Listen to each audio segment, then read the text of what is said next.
چې څومره ژړېدی شي هومره ژاړه په روژه کې بخښنه د ګناه له رب نه غواړه په روژه کې چې څومره ژړېدی شي.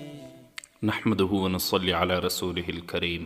اما بعد، د روژې د ځانګړي خپرونې مینوالو په دې هیله چې جوړ او روغ به یاست، الله رب العزت مو خوشحال لره.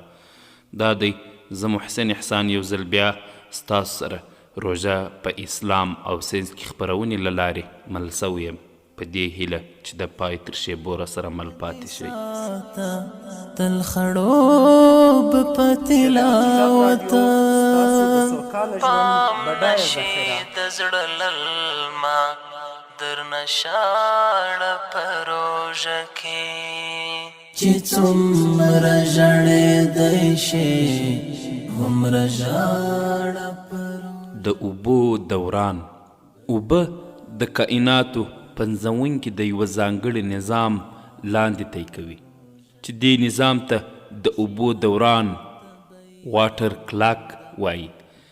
ساینس پوه برالډ پالیسي په 1580 کال کې د اوبو د دوران نظریه وړاندې کړه او ده وویل چې د سمندرونو او دریابونو اوبه د بخار په بڼه هوا ته پورته کیږي، وریځ ترېنه جوړیږي او بیا چې کله یخې شي نو د باران په شان اوري. همدارنګه له میلاد نه 7 پېړۍ مخکې یوناني فیلسوف تالیس هم په دې عقیده و، خو هغه وخت دا خبره چا نه منله. په قرآن کریم کې چې د اوبو په اړه هر ډول حقایق بیان شوي دي هغه ټول د اوبو د علم سره خوله په خوله دي.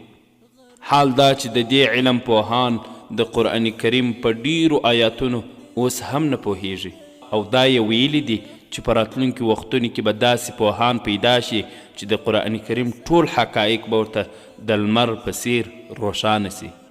اسلام اینډ ساینس واټر کلاک. د اوبو کیمیایي تجزیه. څرنګه چې په پورته بحث کې دا مسله ذکر شوه چې اوبه د هایدروجن او اکسیجن د دوو غازونو محصول یعنی HO دی چې د ساتنې کردار په 0 درجه کې یخي منجمد کیږي او په 100 درجو کې د جوش حالت ته رسیږي. همدارنګه اوبه یوه بله ځانګړتیا لري چې په هره اندازه حرارت ورکړل شي تر 100 درجو نه اضافه کیږي او که چیرې همدا اوبه په بخار بدل شي نو توان ورڅخه پیدا کیږي چې دا بیا بیله موضوع ده.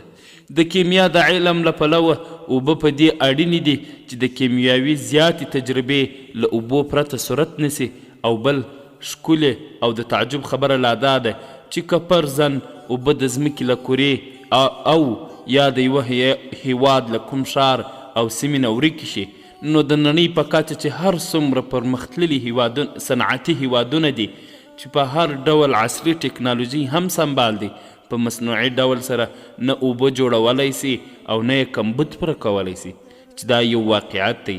حتی د یوې کوچنۍ ویالې اوبه هم نشي پوره کولی چې دا په خپله د یوه قادر ذات په پوره ځواک او الهي واک باندې دلالت کوي. د اوبو کیمیاوي اجزا. لکه څرنګه چې د نړۍ په ګوټ ګوټ کې د اوبو خوندونه مختلف دي په همدې ډول یې کیمیاوي اجزا هم مختلفې دي او یوه سیمه له بلې سیمې سره توپیر لري. په یوه ځای کې اوبه خوږې وي، بل ځای مالګینې او په ځینې ځایونو کې بیا لږ ترخې غوندې وي. په عمومي توګه د اوبو اجزا په لاندې ډول دي: کیلشیم، میکونیزم، کلوریدونه، نایتریاتونه، اوسپنه، هایدرینز، کاربوهایدریتونه، سلفیت، فلوراید، ایودن. د اوبو کیمیاوي ځانګړتیاوې. اوبه یو داسې الهي نعمت دی چې هیڅ انسان تر سترګې نشي پټولی او ځینې داسې کیمیاوي ځانګړتیاوې لري چې له فطري شریعت مطابق او له ساینس سره کوم ټکر او بد اړخ هم نه لري. د اوبو تر ټولو بله لویه ځانګړتیا دا ده چې غوره محلول دی، یعنی هر شی او هر کیمیاوي ماده په اوبو په اسانۍ سره حل کیدی شي او په ډیرو کیمیاوي تعاملاتو کې کلیتیست دنده ترسره کوي. په تعامل کې چټکي راولي او خنډونه له منځه وړي. د معدني موادو د ښه حل کېدو له کبله اوبه چې په هره سیمه ویاله رود سیند او لښتي کې بهیږي ځمکه خورا شیرازه او خړوبه کوي. له همدې کبله اوبه د کرنې لپاره یو ژوند ځواک بلل کیږي او اوبو ته د ژوند یوه کړۍ هم ویل کیږي. د زراعت له پلوه هغه اوبه ډیرې شي وي چې پر ډیر واټن باندې بهیږي او مختلفې معدني مواد له ځان سره وړي. چیرې دا اوبه پر ځمکو بهیږي نو هغه ځمکه د جنت په یوه ټوټې بدلوي، زرغونه کوي او یو وچه او شاړه صحرا او بدیا په یوه سمسور شنه چمن او بڼ باندې بدلوي. بل لور ته که همدا اوبه یو جهل او یا هم سمندر ته پر ریګستان باندې وبهیږي نو هغه به د شین زرغون بخمل په څیر ښکلی واړوي. یو نړیوال او وتلی کیمیاپوه مایکل ټیسټ وایي اوبه د خپلو ځانګړتیاو له کبله د تعامل قبلولو د قابلیت په درلودلو سره د ژوند او ځمکې لپاره تر ټولو ښه مایع او نعمت دی. یو پروفیسر هیډل موټز داسې وایي په دې څو کلونو کې اوبه نوي خاصیت پیژندل شوي، د اوبو نوي خاصیتونه پیژندل شوي چې په دې باندې څېړنې او مطالعې هم پیل شوي دي او هغه خاصیت یې دا دی چې اوبه د بیولوژیکل پاور یوه کلي ده او کیدای شي چې د ژوند پیل هم له اوبو څخه شوی وي. لنډه دا چې هر څومره څېړنې او مطالعې شوي دي پایله یې دا راوتلې ده چې اوبه د قدرت د ښکلي نظام څومره ښه ښکلی سمون خوري مقتضا مطابق دی. کائنات کې تخلیق د روژې د ځانګړې خپرونې مینوالو خپرونه ادامه لري خو له لنډې دمې وروسته. پوسې مومنانو مرتبې مولا اوچتوي ښکلې رحمتونه د روژې له برکت وي.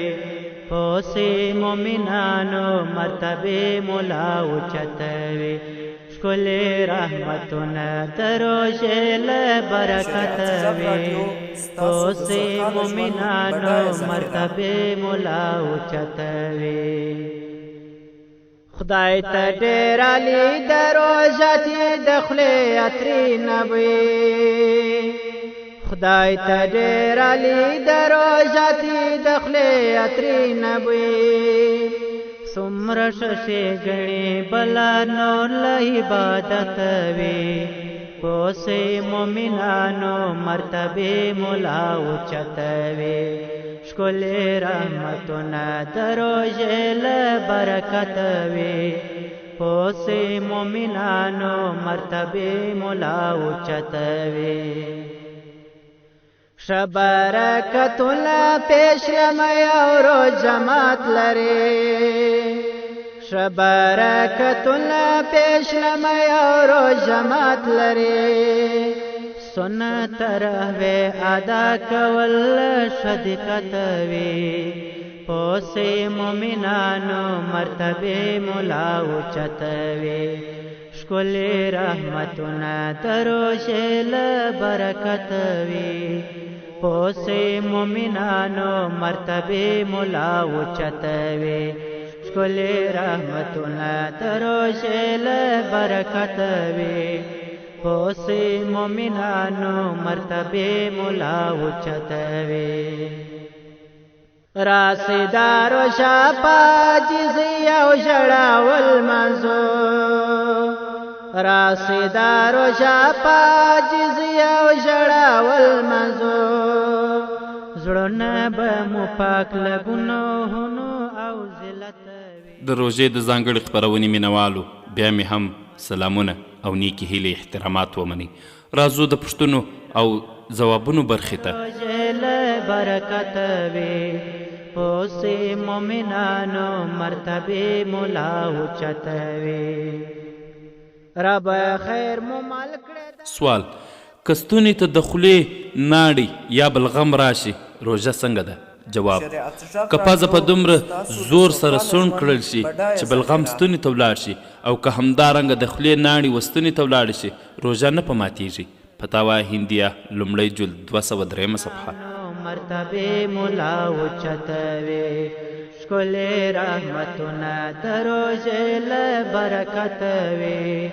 پوسې مومنانو مرتبې مولا اوچتوي. سوال: که ناړې یو ځل د خولې څخه ووځي او بیرته و خولې ته داخلې سي روژه څنګه ده؟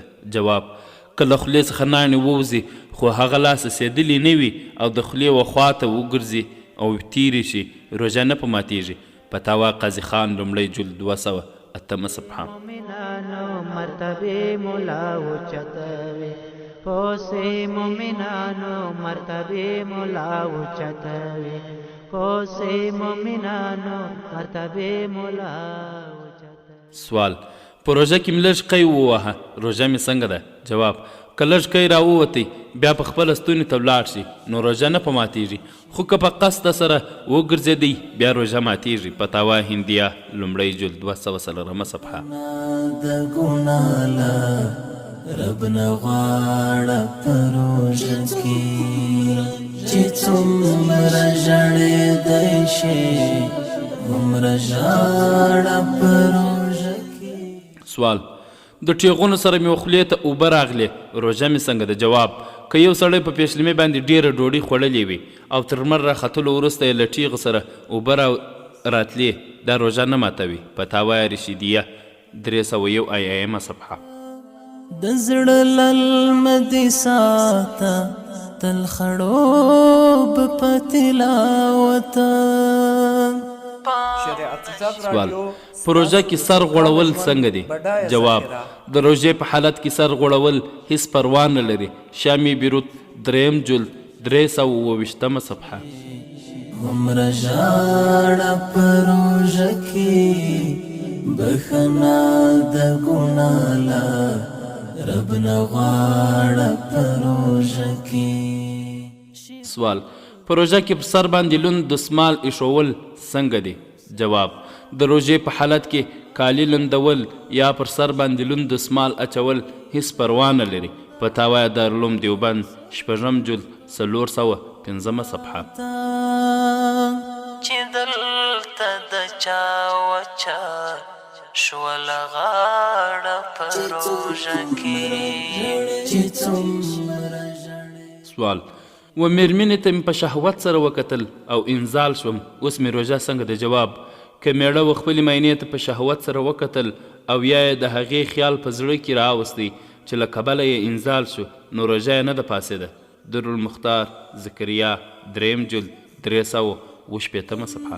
زور دی رب رحم غرمه ده او د سختي تندې زور دی رب رحم او سوال: و پزې ته مې د اګربتۍ دود ننوتی روژه مې څنګه ده؟ جواب: که یو څوک د روژې په حالت کې اګربتۍ دود په پزه یا خوله نه باسي نو روژه فاسدېږي. یو هغه صورت دی چې یو څوک و هغه ځای ته نږدې تېرېږي چې هلته اګربتۍ لګېږي د بوی حس وکړي په هغه حالت کې نه ماتیږي. ژاړه په روژه کې بخښنه د ګناله رب نه غواړه په روژه کې د رب. سوال: په روژه کې د اوبو یا دوا بخار په خوله کې ننوتل څنګه دی؟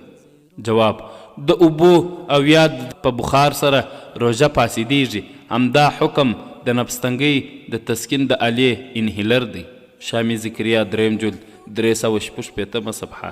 شکلک په زنځیرونو شیخونه د شیطان لعن وجاړه په روژه کې. سوال: په زور سره قی وهل په روژه کې څنګه دی؟ جواب: که د روژې په حالت کې قصدن قی ووهل شي او خوله ډکه شي په دې صورت کې روژه په اتفاق سره ماته ده. درالمختار زکریا 3 جلد 393 صفحه. عمره بهترینه موقع بیا در طرف درکړه د زړه درد. سوال: که چیرې و حلق د پوزې وینه ولاړه شي روژه څنګه ده؟ جواب: که د روژهدار پزه وینې شي او وینه یې حلق ته ولاړه شي روژه یې ماته ده. هومره ژاړه په روژه کې بخښنه د ګناله رب نه غواړه. تاتار خانیه 2 جلد 319 صفحه. هومره ژاړه په روژه کې بخښنه د ګناله رب نغواړه سوال: که د غرغړې په حالت کې وستونې ته اوبه ولاړې شي روژه څنګه ده؟ جواب: که چیرې د غرغړې په وخت کې اوبه و حلق ته ولاړې شي او روژه یې هم په یاد وي نو روژه یې ماته ده او کفاره یې واجبه نه ده. رب نغواړه په روژه کې د زړه للمه دې ساته تل خړو. شامی ذکریا 3 جلد 304 صفحه. زړه للمه دې ساته تل خړوب په تلاوت پام نشي. سوال: په پزه غوږو کې تیل ورچول روژه ماتوي که یا؟ جواب: که په پزه یا غوږ کې تیل واچول شي او یا د شاه مقعدې له لورې دوا داخله شي روژه ماتیږي مګر کفاره یې واجبه نه ده، صرف قضا یې سته. هدایه لومړی جلد 220 صفحه. رب نغواړه په روژه کې شي هلته بیتنده د کوثر په اوبو. سوال: که یو څوک یا په غلطۍ او یا په زور سره روژه ماته کړي حکم یې څه دی؟ جواب: که یو چا په غلطۍ او یا په زور سره روژه ماته کړه په دې صورت کې صرف قضا شته او کفاره یې واجبه نه ده. فتاوا هندیه لومړی جلد 202 صفحه.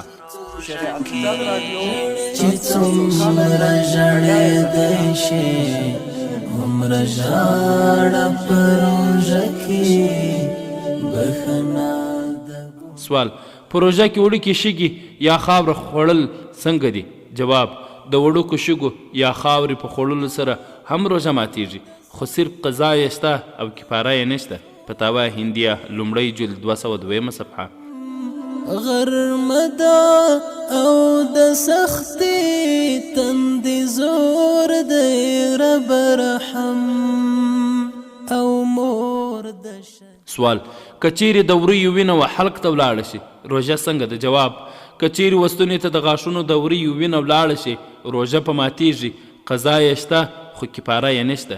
فتاوا هندیه لومړی جلد 203 صفحه. څومره ژړېدی شي هومره ژاړه په روژه کې بښنه د ګناه له رب نه غواړه. د روژې د ځانګړې خپرونې مینوالو، زموږ د نن ورځې خپرونه په همدې ځای پای ته رسیږي.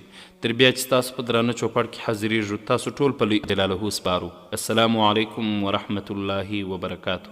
أبدا على حبيبك خير الخلق كلهم مولاي صل وسلم دائما أبدا على حبيبك خير الخلق كلهم.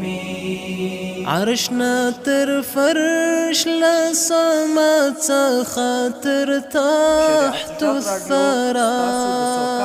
عرشنا تر فرش لسما خاطر تحت الثرى.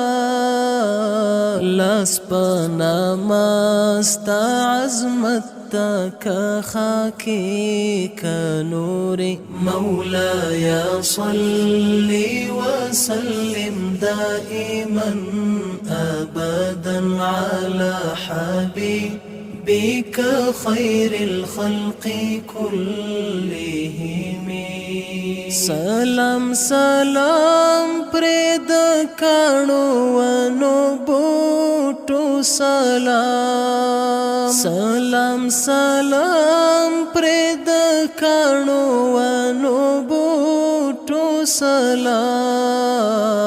جمادات هم محمد رسول الله پیژني مولاي صل وسلم دائما أبدا على حبيبك خير الخلق كلهم.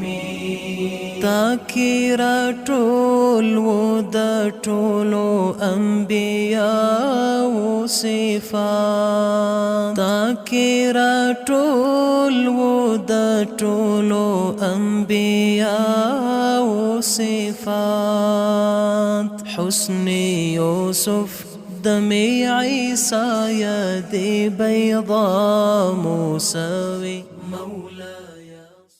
شریعت غږ راډیو ستاسو د سوکاله ژوند